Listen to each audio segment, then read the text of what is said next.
I'd like to thank you first for the opportunity to speak this morning. Like most of the presentation today, we'll be talking about how to make the unconventional conventional, or how to improve the position of the unconventional industry. As an industry today, we continue to extract hydrocarbons from ever more challenging environments. So today we are successfully exploring for and developing hydrocarbons assets in ultra-deep water. We are realizing frontier opportunities in the Arctic and in remote locations in Africa. For Iraq, for example, we are redeveloping some of the most prolific hydrocarbons assets in the world. But none of these are having as significant of an impact on our industry as the so-called unconventionals. Shale gas and shale liquids are fundamentally changing the energy landscape with broader geopolitical ramification and unprecedented speed. This manifests itself more startlingly by the fact that a number of reputable organizations today talk about the world's largest energy consumer, the United States, achieving energy independence and possibly exporting hydrocarbons in the near to mid-term future. Indeed, in recent decades, it is difficult to cite a new hydrocarbon play type or province that has simultaneously impacted so many facets of our business and over such a relatively short period of time. The ubiquity in the United States would indicate that, by definition, unconventionals are really becoming the conventional today. To ensure we realize the energy security and economic benefits of such an ubiquity outside of the US, and here in Europe in particular, I believe our industry needs to do three things. Firstly, we need to do better to communicate and demonstrate the economic benefits to the public at large, something I think every speaker before me spoke about.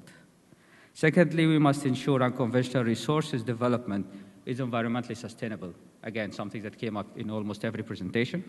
And thirdly, we need to ensure that economic sustainability by reducing the cost per barrel of oil equivalent. So start with communicating some of the benefits, right?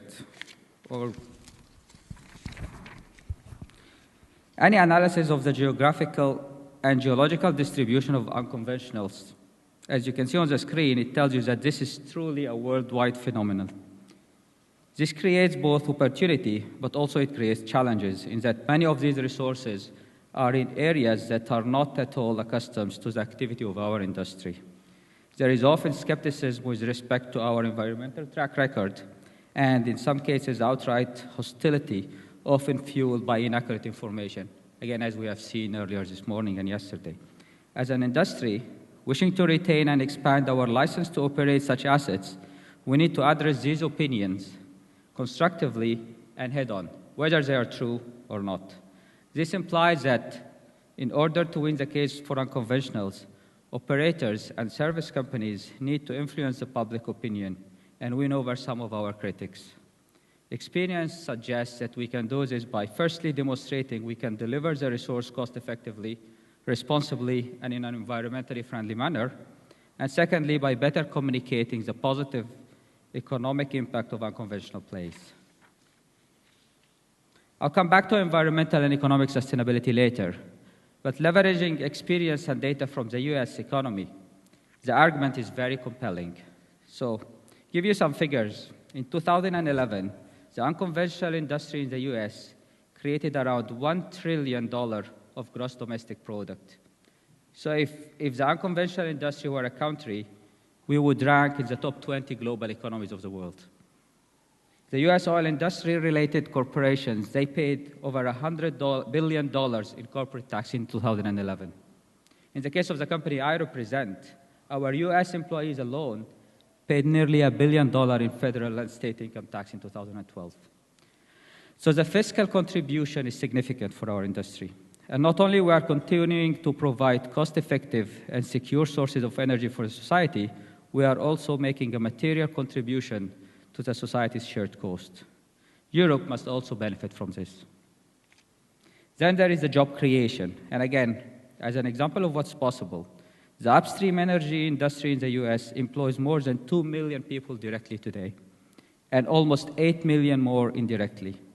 The average upstream industry jobs today pay around $94,000 a year. a good salary by any means. And as the energy industry creates such well-paid jobs every day and all over the world, indeed, energy employment is up 9% globally year on year at a time of high employment in many economies.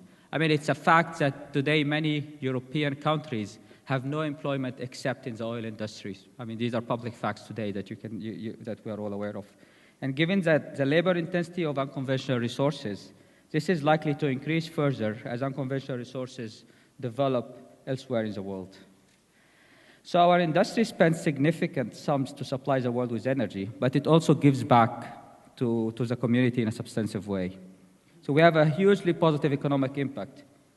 But those of us who present this industry, like the majority of us in this room, we need to do a better job in socializing these facts within the communities and economies within which we operate.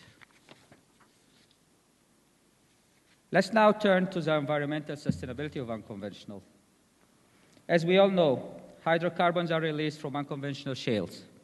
This is done through stimulation or hydraulic fracking, as we all know. Today, nearly 9 out of 10 wells in the US, whether it's natural gas or oil, they require fracturing.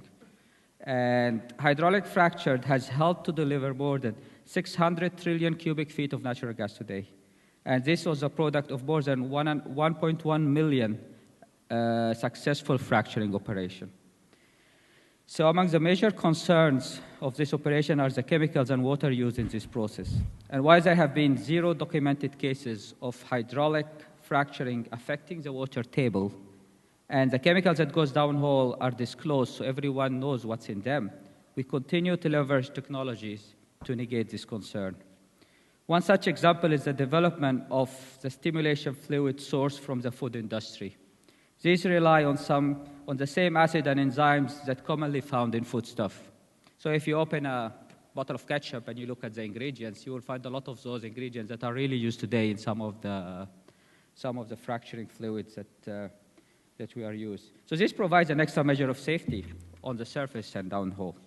And while the current regulation doesn't really call for a fluid that is that safe, this is available today, and it's used by many of our customers today very effectively. And it is ready for the rest of the industry for if and when the regulator demand it. So today, such a green stimulation fluid have been used for over 430 wells. I mean, to be more accurate, it's 436 wells. 7 of them are overseas. And in Europe, the first of these wells were drilled here in Poland last year and was fracked with this fluid. Another issue we need to address is water utilization, so especially in areas where water resources are scarce. This challenge is not unique to our industry, and I think I heard that example before, but by way of comparison, we know that the industry daily water usage today is less than 20% of the water that is used to irrigate golf courses in the US today. And if you want to compare with biofuel, which is an important part of the energy mix today, it is estimated that it takes around 1,000 times more water to get an equivalent volume of biofuel to market, equivalent to the unconventionals today.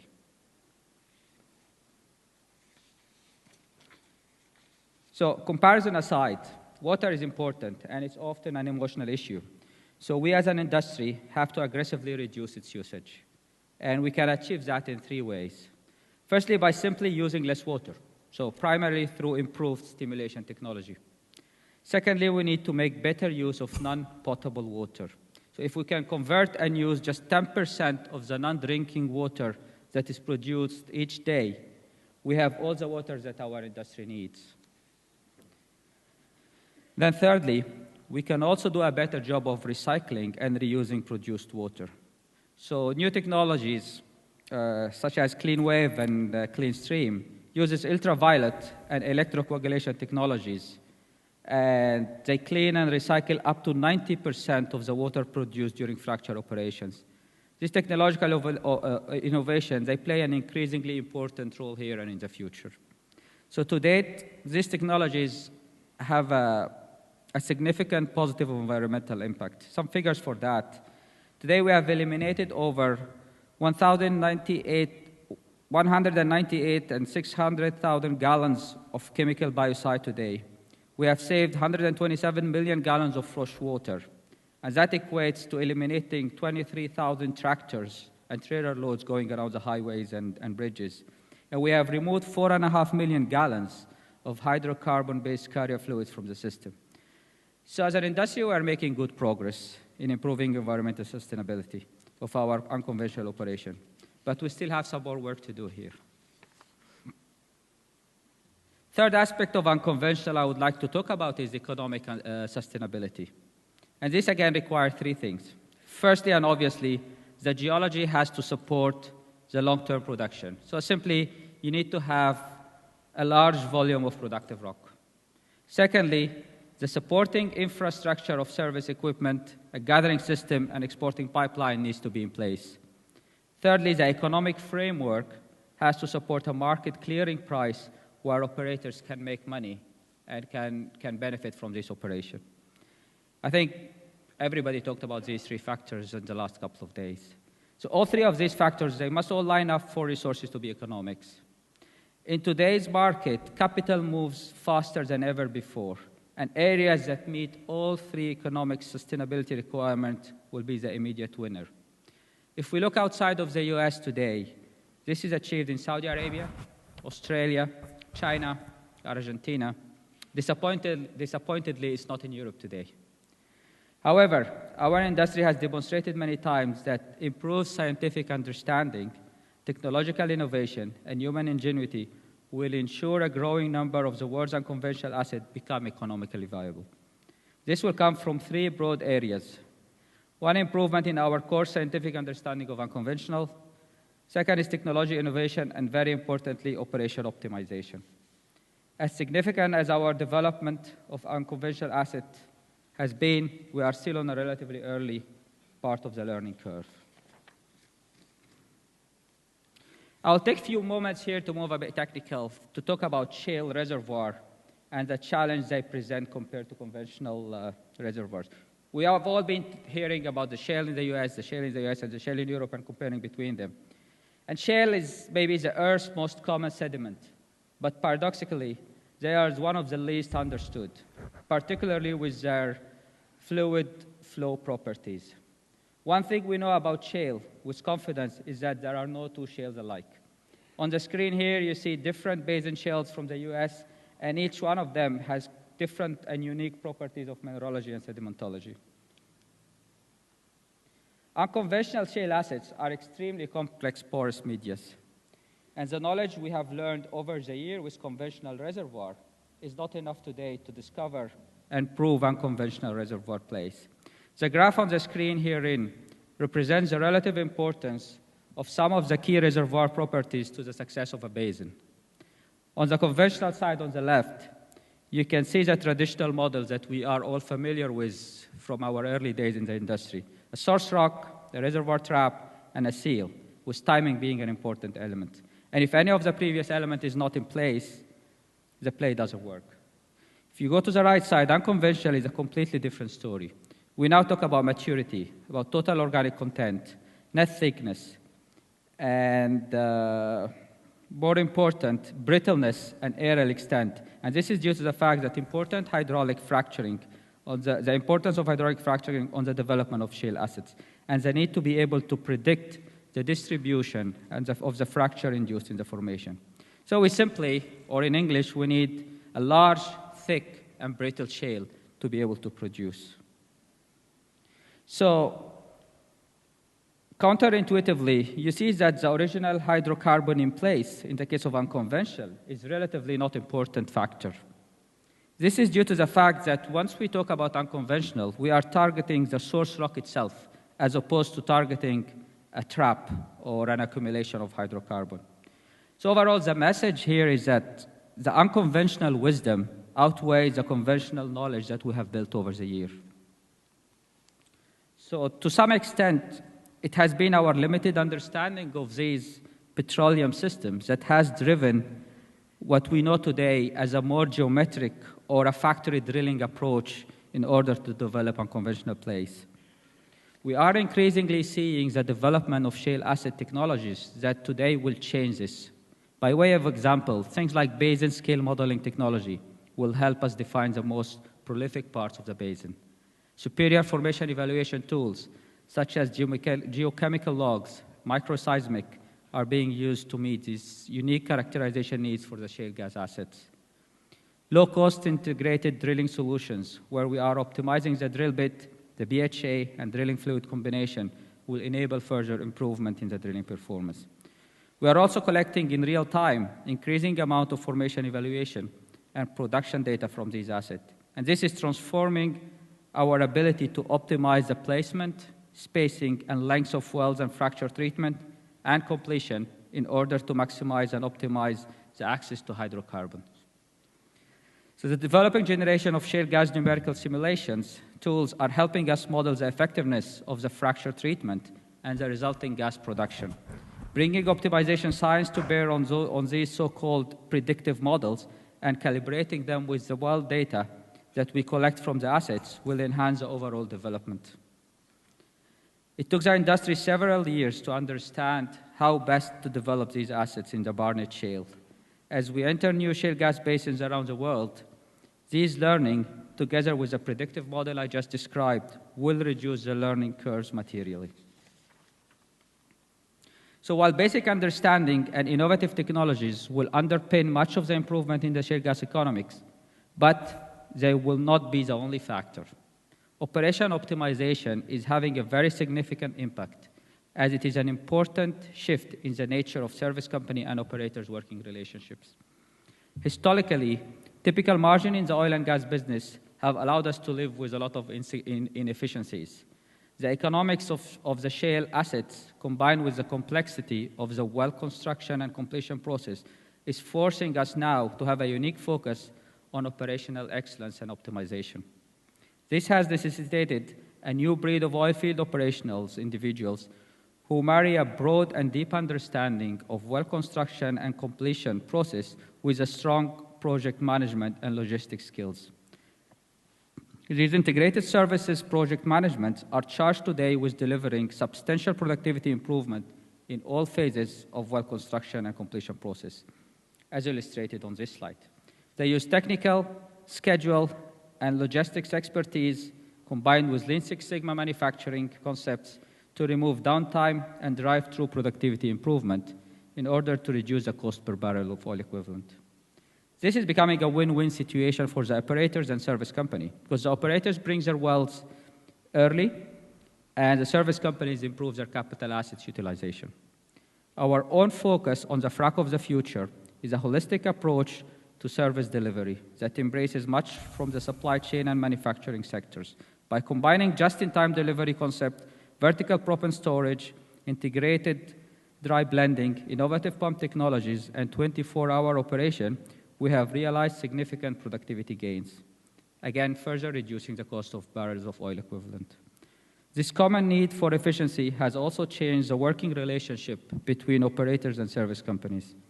From one of the work as directed models that we are used to one of collaborative partnering, working towards a common goal of productivity improvement.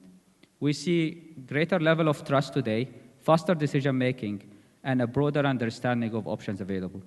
I suspect it is only a matter of time before we see these types of working relationship migrate to other sectors of our industry. So they are inherently more value-adding model. So in summary, unconventionals have become a rich environment for scientific, technological, and process innovation. This is particularly true in the US, which has become a gigantic lab experiment, generated an intellectual storehouse for the industry, full of the industry's experience, knowledge, trial and errors, success and failures, and scientific breakthrough. It is this intellectual storehouse that non-US operators covet outside of the US. As we look to apply the knowledge resident in this intellectual storehouse outside of the US, it will fall to many of us in this room too. Better communicating the economic benefit to the public at large, makes a case for environmental sustainability, help realize economical sustainability by reducing the cost per barrel of oil equivalent. If we do this, we can have an impact of our business on the global industry and on a world that will continue to need the energy we provide through the so-called intervention. Thank you very much. Because Halliburton has a worldwide experience, and also the shale gas is a worldwide phenomenon, as you said. Do you think that this U.S. Development is basically replicable in other countries? Yes, absolutely. I mean, we talked about the factors that made this work, right? In the U.S. in the past, to prove a basin, they needed over 1,000 wells, up to 2,000 sometimes. The early basins of the Barnett and Eagle Ford took years. The Barnett took about 6-7 years in order to prove. But today, through the learnings we have acquired, we see this getting shortened into trying to prove a basin in a handful of wells. And only by achieving this, we'll be able to replicate this here in Europe and around the world. And we are seeing it already taking off in many countries in the world. Thank you. Are there any questions at the audience for Ahmed? I don't see it. I just have one about you mentioned that Europe is somehow behind some other countries like Argentina, China. Why is it so? I think that's what we have been talking about all week. I mean, in order to exploit unconventionals, I mean, as mentioned, we need three things, right? We need the political will, we need the right economic model, and we need the infrastructure, right? Once you have all three, you will have it. So today you can see where are we missing, right? Is it on the political will? Is it on the infrastructure? Or is it at the geology and economical will? I mean, you take all four boxes or all three boxes, and you will have an unconventional industry everywhere. Thank you, Ahmed. That was a pleasure. Very informative. Thank you.